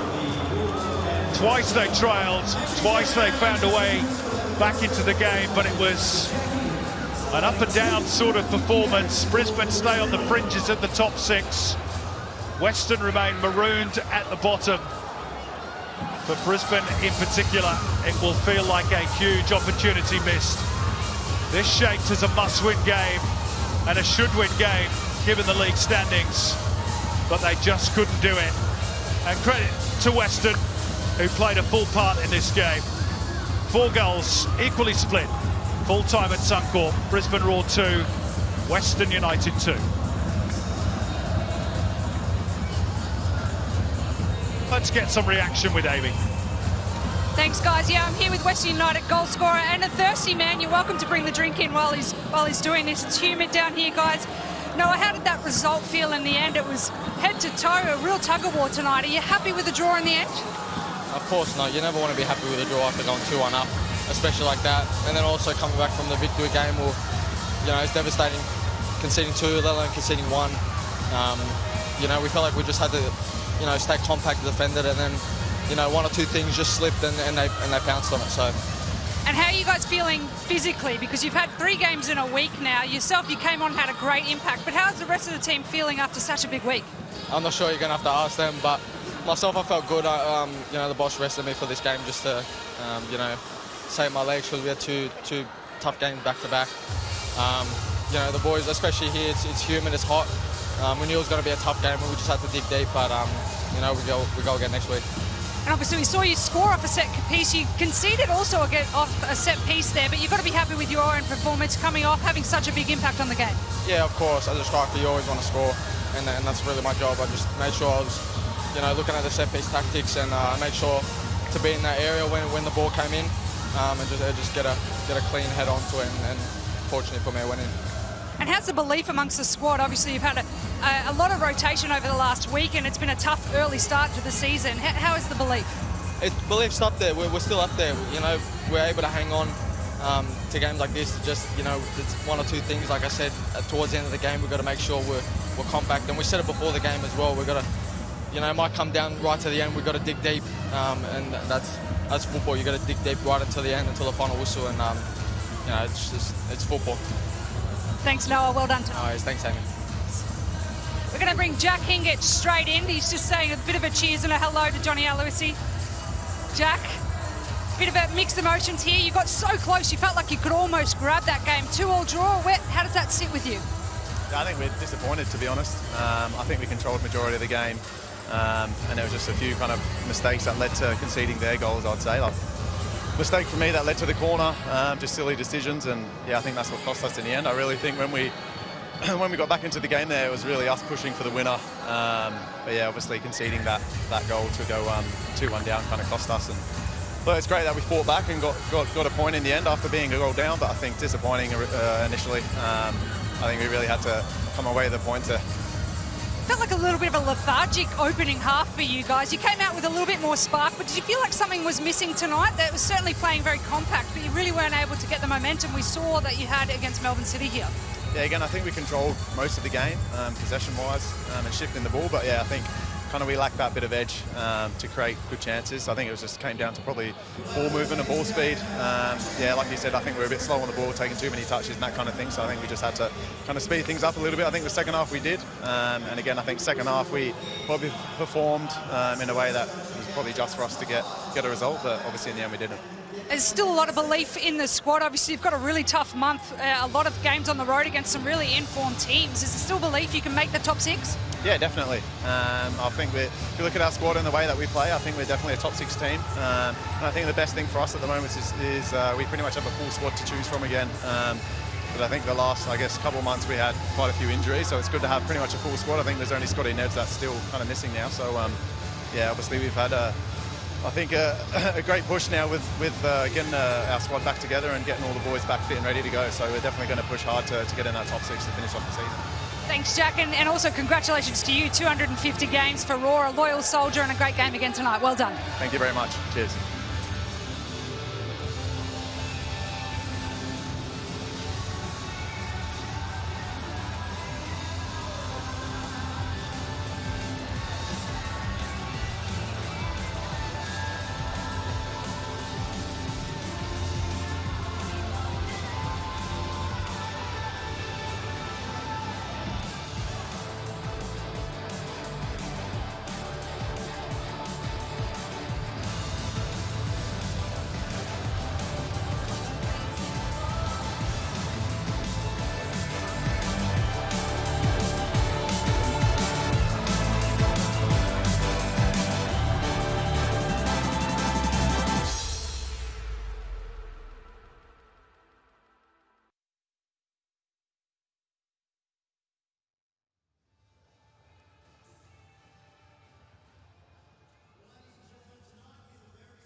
Yeah. It just seems like the same thing is kind of happening week in, week out. We say we need to fix it, and we're trying to, but it looks like the same thing just keeps happening. I think when we do go one goal up, we just need to go for another one. We need to keep going, because it seems like when we go back and try to close the game out, it's just not seem to work. So I feel like we just need to go for another one and finish the game off late.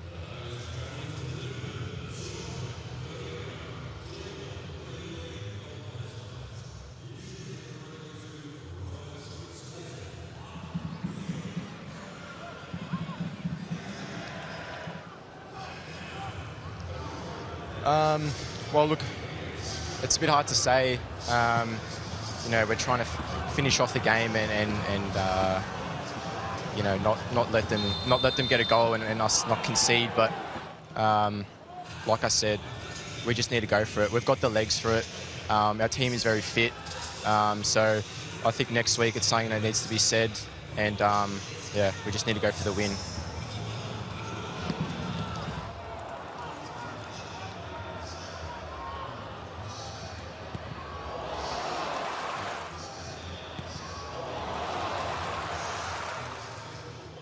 Yeah, look, obviously it was a little bit difficult at the start of the season, only coming on a couple of games, 5 minutes, 10 minutes here. But I feel like now that I'm playing and starting more games, getting more minutes into my body, I'm feeling more fit than ever, and I think it's really showing in my performances.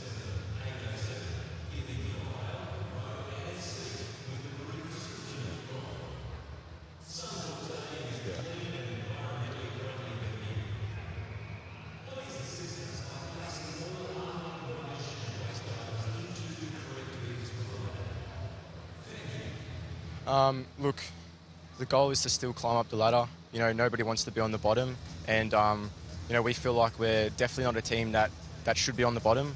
We're playing good football, but just at the end of the games we're coming unlucky and just not finishing off our chances enough. So we definitely want to get off the bottom and be where we deserve to be.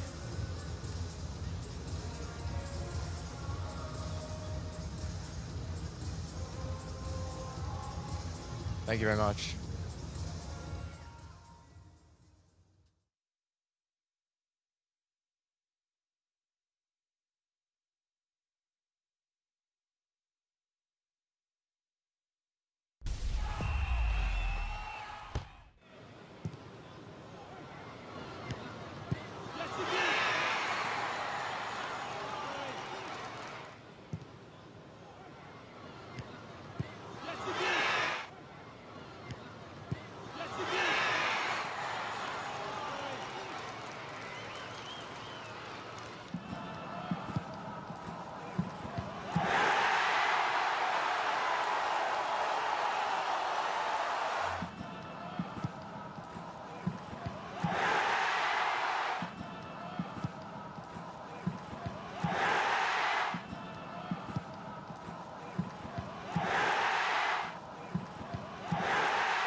Thanks, guys. Yeah, I'm here with Brisbane Roar coach Ruben Zatkovic.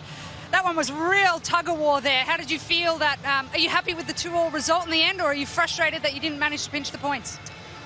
Look, I have to watch it back, but I think we did enough to probably win the game. First half a little bit poor. I thought we were just a little bit sluggish, moved the ball a little bit too slow. We looked a little bit heavy in the warm-up, and we kind of carried that into the game. But look, you know, I said it before the game, Western United are a solid outfit, and the match-up's quite interesting, us versus them. It was a tight game last time, and it was a tight game again tonight. You know, disappointed we didn't win, but extremely proud of my players for how much, you know, fight and effort they've shown for, you know, for the club, for Jackie and his 250th, and for Ryan's family and Ryan. Obviously, Western had a very compact